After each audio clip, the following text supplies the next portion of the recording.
திமுக அரசை வீட்டுக்கு அனுப்ப தமிழ்நாடு மக்கள் தயாராகிவிட்டதாக அதிமுக முன்னாள் அமைச்சர் ஆர்பி உதயகுமார் கூறியுள்ளார். கள்ளக்குறிச்சி மாவட்டத்தில் அதிமுக சார்பில் மாவட்ட அளவிலான அம்மா பேரவை நிர்வாகிகளுக்கான ஆலோசனைக் கூட்டம் நடைபெற்றது. இதில் சிறப்பு விருந்தினராக கலந்து கொண்ட அதிமுக முன்னாள் அமைச்சர் ஆர்பி உதயகுமார் கட்சி நிர்வாகிகளுக்கு ஆலோசனை வழங்கினார்.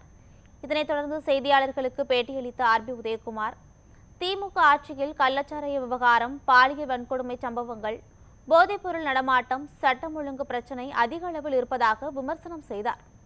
என்னை தெரிந்த அளவில் ஒரு அரசு, ஆளுகிற அரசு இத்தனை முறை நீதிமன்றத்துடைய கண்டனத்திற்கு உள்ளாகியிருக்கிற ஒரு அரசு இந்த கள்ளக்குறிச்சி சம்பவம், போதைப்பொருள் நடமாட்டம், இந்த பாலியல் சம்பவம், சட்ட ஒழுங்கு பிரச்சனைகள், இப்படி தொடர்ந்து நீதிமன்றத்துடைய கண்டனங்கள், இப்படிப்பட்ட கண்டனத்திற்கு உள்ளான மக்கள் கடும் கோபத்திற்கு உள்ளான இன்றைக்கு அந்த அரசை வீட்டுக்கு அனுப்புவதற்கு மக்கள் தயாராகிவிட்டார்கள்.